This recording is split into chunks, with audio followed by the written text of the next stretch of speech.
Welcome, it's Debrup on Air. I'm your host Debrup Laha, and this is The International Lens, where we dive into the real life stories of international students in the US. I have been in your shoes, earning both my bachelor's and master's degrees here, and now I'm working full time in the States.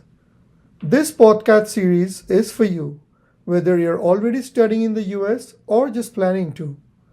Every week, I'll bring you conversations with students from all over the world, sharing their journeys, challenges, and triumphs. My mission? It's to give you the insights and inspirations you need as you carve your own path in the US. So, whether you're dreaming of studying here or already on your journey, this podcast is your ultimate guide. Tune in and let's make your American adventure one to remember. Welcome, everyone, to today's episode of the International Lens. As my channel is growing, I thought of sharing a fun fact with all of you. The last time when I myself studied organic chemistry was back home in India when I was in my 12th grade. Since then, my touch with chemistry has been very less, and the little did I study was mostly about inorganic chemistry when I was doing my bachelor's. So I thought, why not refresh all those memories and also learn how organic chemistry is about in college as well as in grad school. So today we have with us Mr. Swapnamoy Ganguly, who's a current PhD student pursuing his degree in organic chemistry from University of Texas Southwestern Medical Center. Welcome, Swapnamoy, for taking your time today to speak with me. How are Hello. you? Yeah, I'm fine. I'm good. And how's the weather like in Texas? It's pretty hot, right? Not yet till now, but when I came last year in August, it was too much hot. So now it is like pretty much good, like 25 degrees centigrade, something like that. Also, sometimes it's raining. So yeah, now it's pretty enjoyable. A cool spring weather, you can say. Okay. I mean, it's already the month of May, so summer is approaching, and the summers are Yeah. going to be super hot in Texas, from Mm, what I yep. know. Yep. Definitely. Cool. So today we want to learn more about organic chemistry from you, as I gave in the introduction. So tell us a little bit about yourself and your educational background. So yeah, I'm from Kolkata, India, and after doing my schooling in Hair School, College Street, I joined Indian Association for the Cultivation of Science, De Novo University under the central government, and I did there 5 years integrated bachelor's master's course. So it's Okay. a complete 5 years journey in a single institute, and also as I was a major in chemistry, then we have to do a 2 years master's project. So I specialized in organic chemistry, specifically synthetic organic chemistry in terms of natural product synthesis. So that was my journey in like undergrad, and then I applied for several institute and universities in USA last year, and I got an offer from like three universities, and I chose UT Southwestern Medical Center. So I came here last year and joined the organic chemistry department, and I'm enjoying a lot here. So the department is for organic chemistry only? Yeah, so the department is a department of biochemistry, and Okay. the part it has mostly biochemistry lab, but a specific few, I mean 4 to 5 organic chemistry lab, and the graduate program I am in, it is the organic chemistry graduate program. Interesting. Okay, that's good to know. When I last studied organic chemistry, the only thing I remember is Markovnikov's rule, which was something to do with alkenes and alkynes. And since then, I haven't had any touch with chemistry or organic chemistry that way. So it's good to know that people are pursuing their studies in organic chemistry. But before going more into organic chemistry, what made you choose PhD program in organic chemistry as opposed to chemical engineering? Because jobs are more in engineering as opposed to chemistry, right?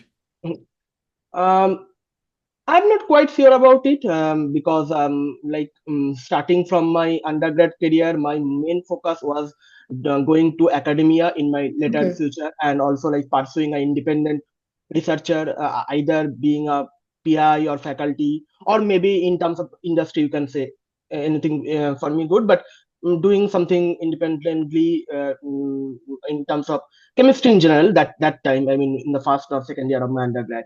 So when then I has a very much core fascination for the organic chemistry starting from Mm-hmm. my high school days. So that's why I pursue my master's project in that. And as I was more fascinated for joining the academia in later time, so that's why I opted for organic chemistry PhD program, and which was like more and properly aligned with my master's project and my interest. So that's the thing. That's why I choose the specific organic chemistry Yeah, I PhD. mean, absolutely. I mean, you should always go for your passion. Wherever your passion and interest is, that's where you should opt Yep. for.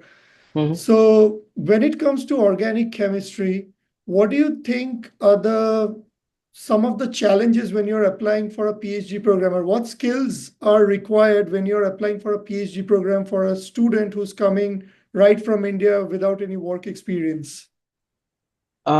Okay, so if I talk about the organic chemistry in general, I think the pretty much overall spectacle of the research, either I mean whether it is back in India or here, it is mostly devoted to the basic science development and driven by our academic interest.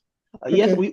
we have applications in like biological fields or materials or everything like that, but if I talk about the major chunk of the publications or like the most of the labs who are doing this kind of research in USA or maybe India. So they are mostly focused on developing the overall field and the basic knowledge of the field. So the and so it's a more traditional approach or Yep.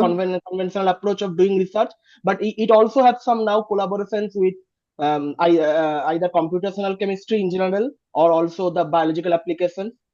So what I think, like when someone is planning to do organic chemistry research in USA after doing undergrad in India, so there are different several fields in organic chemistry. One is the synthetic chemistry, which I am very much interested. Then there is methodology, and these are like major two chunks of organic chemistry. Then there is something like chemical biology or medicinal chemistry in general, which is a interdisciplinary field between biology or material science and organic chemistry. And one first should think about what is the among these three fields in which he or she have most interest, because these Mm-hmm. three fields, even if they are interlinked, but these are some specific traits or which you need to pursue. So right from the beginning, when I started application, I was very much sure that I want to do in synthetic organic chemistry apart over like the two other fields, chemical biology or methodologies. I love both fields and I want to pursue doing some biological applications or gaining some biological expertise in future. But my heart lies in synthetic organic chemistry. So, Interesting. making sure in which specific field of organic chemistry you want to pursue in your future is the first thing. I mean, it is the prime thing, I would say. And let's say somebody who's not sure about which particular sector to focus on initially, can they get into the general organic chemistry program and then decide while pursuing their coursework during their PhD program? Sure, because the best thing which was very much fascinated about for me in doing PhD in USA, you have the lab rotations. You can rotate as many as lab. I guess at least three labs you can rotate. Then Okay. you can choose the lab. So sometimes people have their predefined mindset that I'm going to join this specific lab. But when I Mhm. came to Southeastern, I was very much flexible and I actually wanted to enjoy the lab rotation because like I have expertise in synthetic organic chemistry, but during my rotation, I worked on medicinal chemistry, I worked on methodologies, and then I decided on the lab or on the specific project I wanted to work on. So here at USA, you have the option for like exploring labs. You have coursework, you can talk with PIs, and then you can obviously decide. So the flexibility definitely helps, is what you're saying. Yes, yes, and the flexibility will help. And when someone is doing the rotation, I think he or she should like enjoy it and Yep. also explore the different parts of the specific lab or lab culture, things like that. And when it comes to opportunities after you finish your studies, are the Mm. opportunities pretty much the same in all the sectors, or is one overweighing the other? I think it is what I have understood. Maybe in last 1 year, it is pretty much same because uh, in whatever field, like in meteorology or synthetic organic chemistry or chemical biology, or in general, synthetic chemistry, I would say, be it Yep. organic or inorganic, you develop some specific skill set, whether in terms of setting up a reaction or analyzing your data. And what I have found, the industry mostly seeks for that specific skill set over your achievement in the specific field, maybe publications or things like that. Right. So yeah, that's the thing. Okay. Makes sense. Mhm. So you said during your bachelor's, it was also an integrated bachelor's and master's degree Yes, program. yes. So during those 5 years, did you pursue any internships, any research organizations? Yes, so actually did one internship in Aiser, Kolkata, Okay. on like carbohydrate chemistry. But it was due to the COVID and its restriction, it was an online internship. So I actually did a literature review, and I actually prepare a report culminating the knowledge present in that specific field. So yeah, did not get scope to do any hands-on experience, but Okay. I learned a lot regarding that time. Yeah, I mean, during COVID and post-COVID, a lot of things have become remote. So Yeah. getting accustomed to the remote work culture is definitely something I would say it was an important skill that you got because who knows, like moving forward, how things will be. It'll probably be a mixture of hybrid where you'll have to do few Yeah. things in person as well as few things remotely. Mhm. Cool. Good to know that. So 5 years you did your bachelor's and master's, and after that, when you were first planning to come to the US, what are the some challenges that you faced during the application process, and were there any mentors or seniors who were there to help you? Okay, so the first challenge, I won't say challenge, it was a mental blockage that we need English in terms Yeah. of communication, because I am very much confident about my writing skill or reading skill or like listening skill, but I was not that much confident about from speaking because like I was not that much accustomed like in daily to life speaking, or like regarding the TOEFL exam, I was not Hmm. very much sure how tough it is going to be because people have that mentality that it is going to be really tough, things like that. But that time my seniors who already got got into USA in 2023, my BSMS seniors, they helped me a Yeah. lot. They told me that it is not a big deal, you can easily crack it. So once after getting through TOEFL, after getting a good preparation, I was very much confident. Okay, fine, this is good. And the main challenge, I would say, is to figuring out labs, because I actually spent a couple of months time to like first make a home, maybe 50 a list of 50 universities in which I have some my interest labs, and then spinning out and shortlisting and everything. So it's a long process to specify pinpoint the labs you are going to do, because the lab you are planning to, I mean the university you are planning to apply the labs which more align to your interest, and also you are more interested to that, then it is really going to help you regarding the application, rather than just like picking out labs just out of interest or just out of fascination, things like that. So from 50 universities, you started shortlisting, and Yes. then Hmm. and then when you were like choosing between labs, did you also look at the profiles of professors and how their funding situation is? Honestly, when I applied that time, the situation was not like that. I mean, I advised my juniors who are applying this time that you should see about the funding situation. But like back in 2023, it was that in USA, you are if you are getting a fully funded PhD, then you don't have to bother about funding in long term. But now the situation have changed a bit. But I guess Right. it will sort it out soon. So, but the things are that I actually look like the qualities for choosing a lab. Obviously first research, then maybe publication, I mean the frequency of the publication, how frequent they are, and also like the average span of graduation, like whether it's Mhm. like five years, something like that. And also how, I mean how much students are there in the lab, whether it is too crowded or maybe very less people or things like that. So these are like my prime criteria. I serious, honestly speaking, I was not that bothered about the ranking of the university, because the research and the PI was my primary criteria. So yeah. Right. Yeah. I mean, for any, even when somebody's coming for a master's degree program, I think rankings are sometimes a little bit flawed and also sometimes overrated, is what I can say, because Yep. rankings don't always give you a true picture. So you should definitely look at the how the university campuses, how the libraries, how the research labs, and what Sure. opportunities are there. So I think that's a very good point you mentioned there. Yep. And the other thing you mentioned was you were also checking that the lab should not have too many students or too less students. So what's Yep. a good number, what you want to look at based on which you can understand, okay, it's a good place for me to go to? I think I mean, like if the lab is too much crowded, then you can expect that the PI can't give proper attention to each of the people because he has to Right. manage so many people. So I think anything between 6 to 10, Okay. considering, or maybe 12, considering the PhD and postdoc is a good number, I think. And Okay. also there should be a proper division between like first year students, second year students, things like that, because sometimes you have in some lab there are only like maybe very junior kind of student like second year, third year, then you don't have that much senior mentorship, which you generally get from a fifth year graduate student, or maybe the other way around, there are only senior students and you are a very junior in that cohort. So if there is a good division of each year student and also the whole number is something like in between 8 to 12, then I think it's good.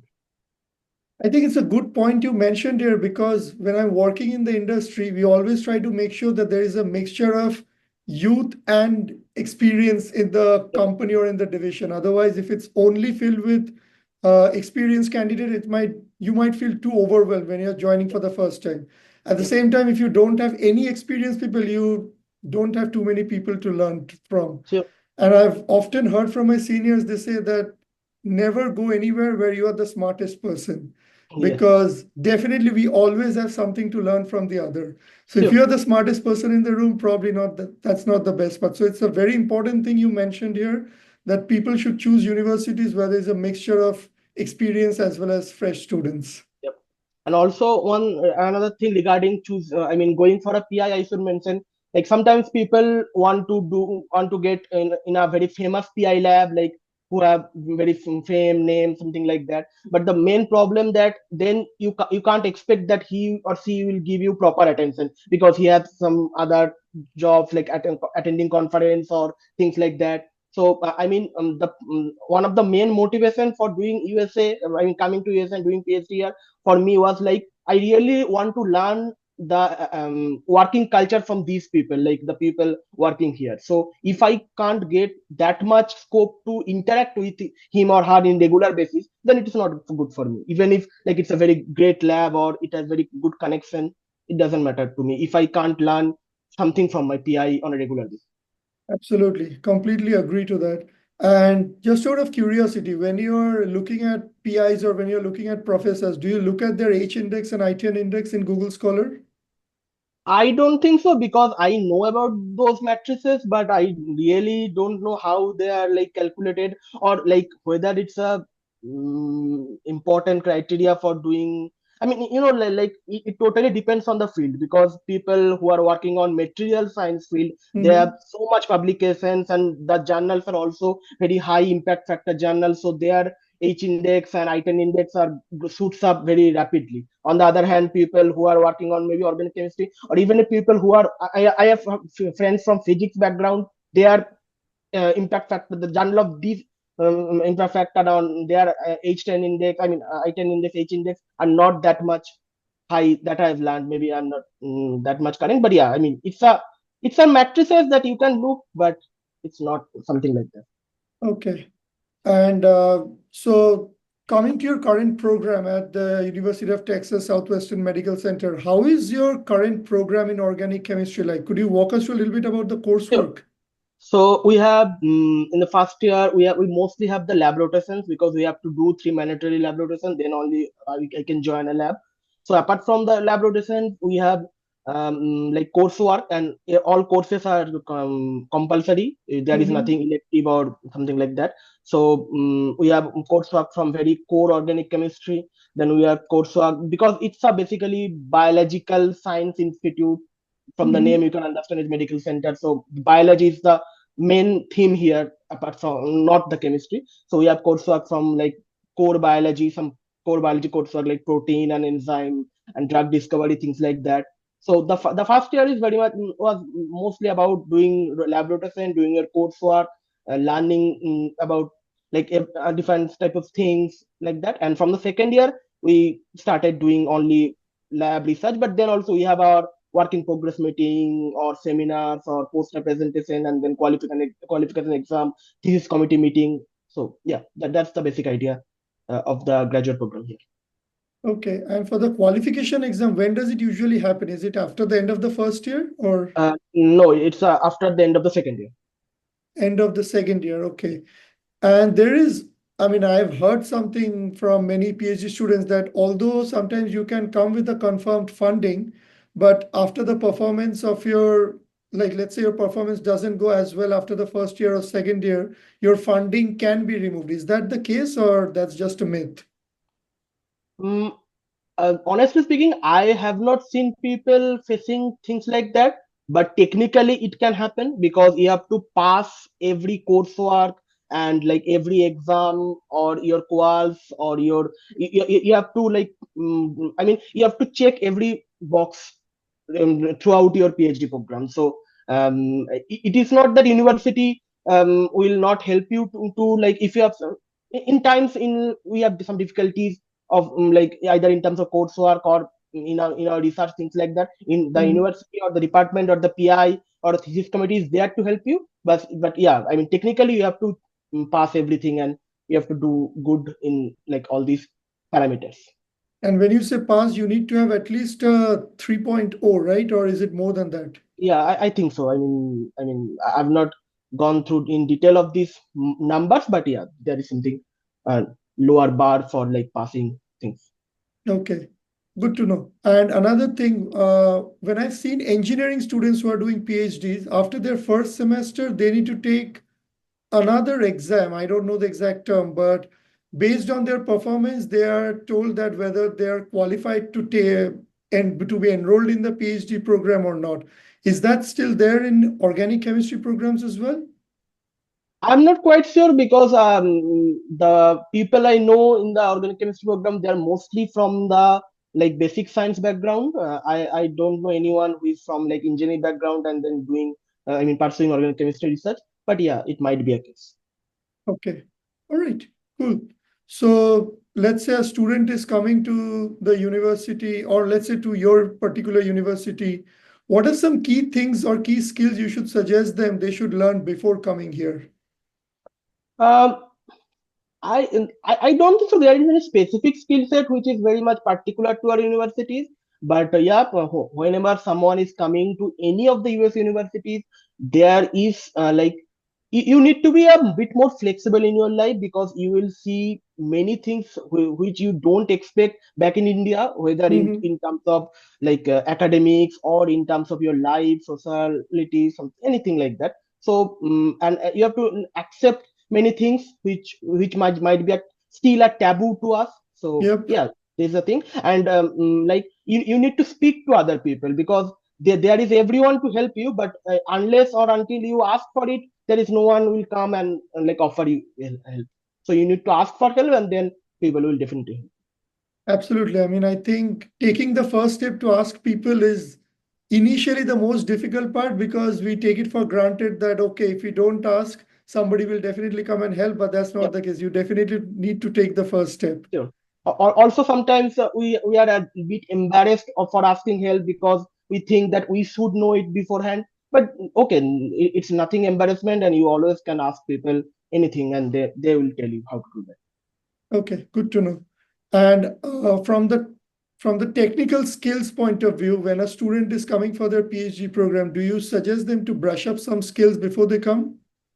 I think what I know about my friends or my seniors from India who come to USA, like the in general the master's research which is done in India in whatever the field is, there is quite a lot of scope for development regarding the technical skills. So Mhm. people already get a good exposure to all these, but sometimes it is not the sometimes it is not the case that they know everything about like in terms of using any specific software or things like that.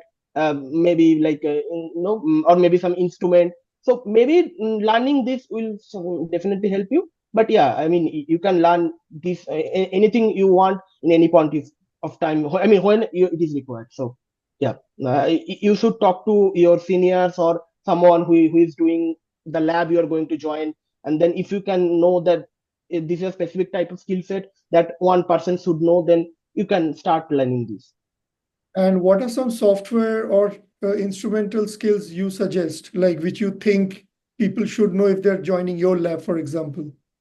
Okay, so talking about very specific, I mean, particular to the organic chemistry, there are like chemical drawing software, popularly ChemDraw, that people should obviously know.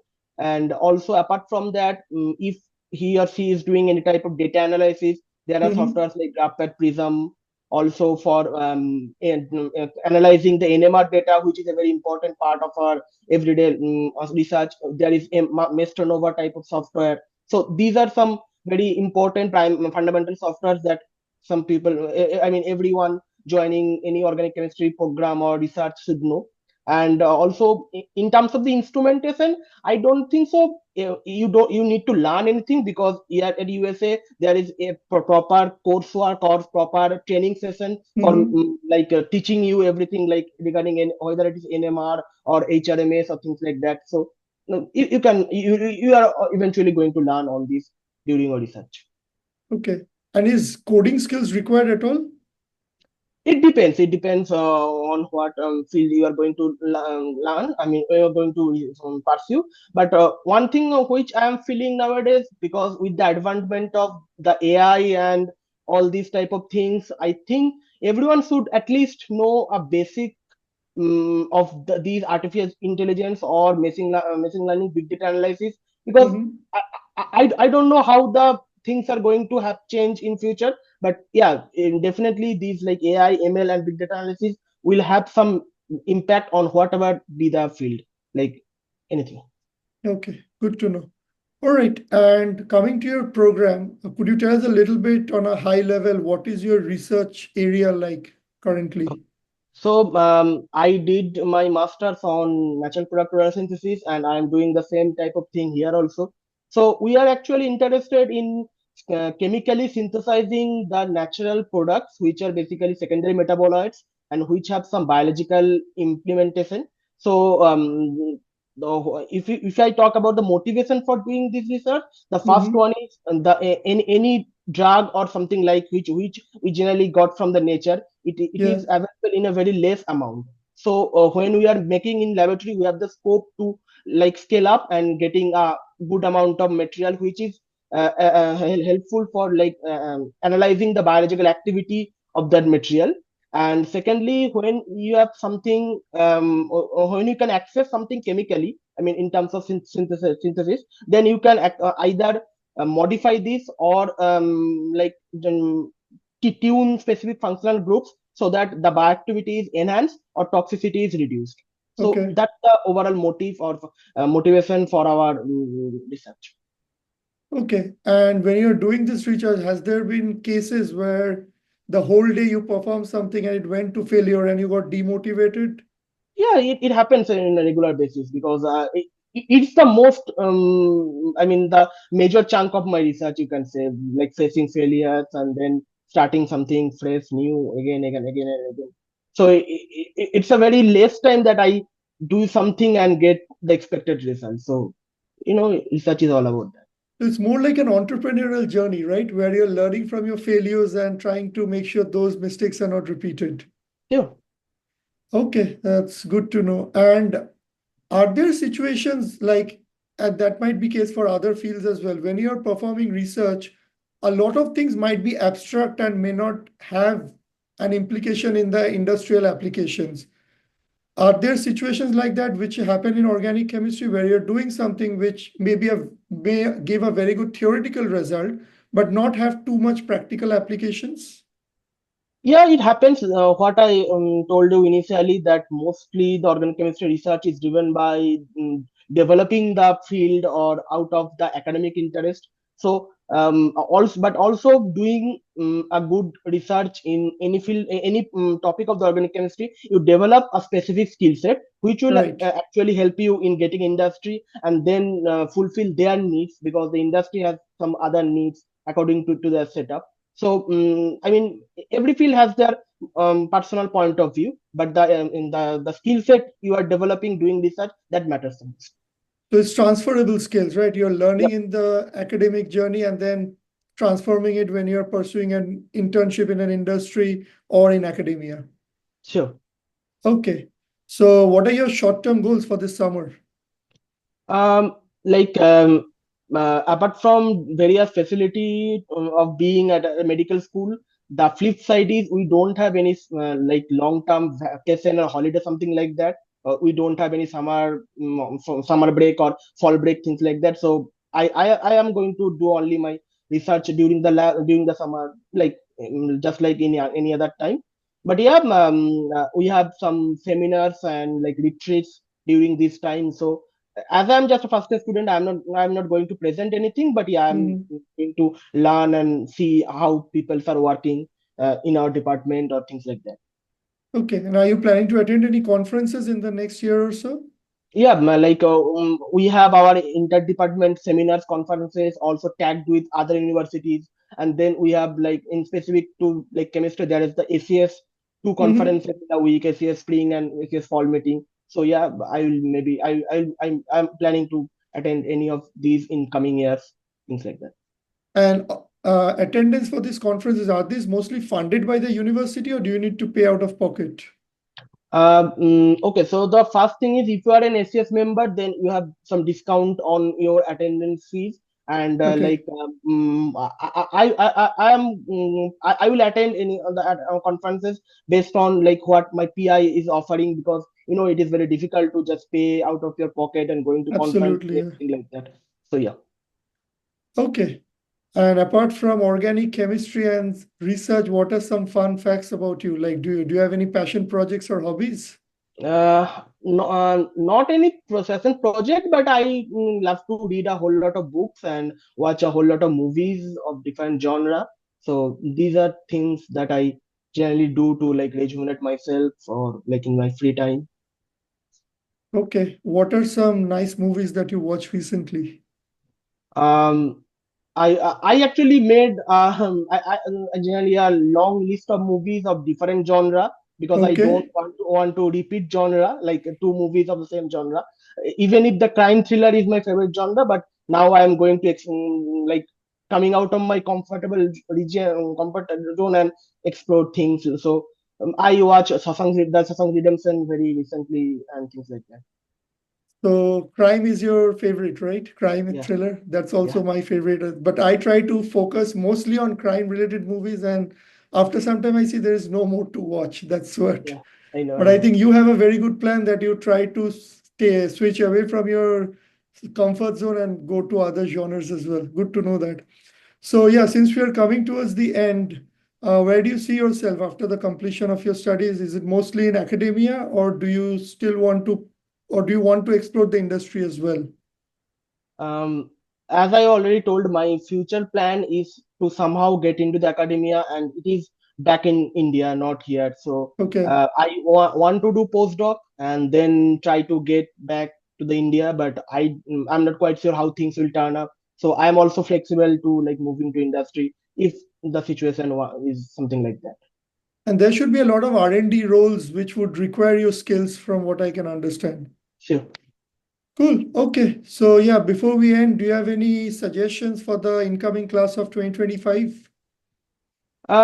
I think like if you talk about any general graduate life suggestion, the life is not going to be that much easy, that you know, but it is not also going to be that much difficult, because apart from your research, it is like a first step of being an adult. Like you have to do a whole lot of things by your own. So be a bit more flexible and open to people, talk to them, and also always learn to new things and gather things like that. And like yeah, enjoy your life. It's yeah, I mean, whatever you are doing, it is not the end of your life. So yeah. try to learn something new every day. Absolutely. And you need to be independent to stay alive in this country because Yeah, everything you need to do on your own. You won't yeah, get any help, no house help or anything. So that was one shocker when I also came first, that everything, starting from doing the dishes to cleaning the house, everything on your own. yeah, So that's a good thing for everybody to learn moving forward. So yeah, yeah, thank you, Swapnamoy, for your time today. It was a pleasure speaking with you.